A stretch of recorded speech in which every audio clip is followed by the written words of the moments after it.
শহীদ শরীফ ওসমান হাদী হত্যার তদন্ত পরিচালনার জন্য জাতিসংঘের সংশ্লিষ্ট শাখার কাছে আনুষ্ঠানিকভাবে চিঠি পাঠাবে অন্তর্বর্তী সরকার। আগামী রোববার এই চিঠি দেওয়া হবে বলে জানিয়েছে প্রধান উপদেষ্টার কার্যালয়। শুক্রবার সরকারের পক্ষ থেকে এক বিবৃতিতে বলা হয়েছে, সরকার স্পষ্টভাবে পুনর্ব্যক্ত করছে যে শহীদ শরীফ ওসমান হাদী হত্যার বিচারে সরকার বদ্ধপরিকর।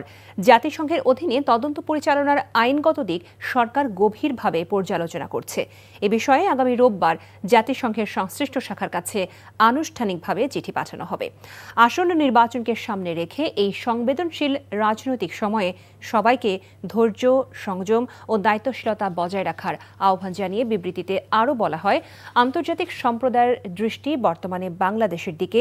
একই সাথে দেশের প্রায় 18 কোটি মানুষ অধীর আগ্রহে একটি সুষ্ঠু নির্বাচনের অপেক্ষায় রয়েছেন।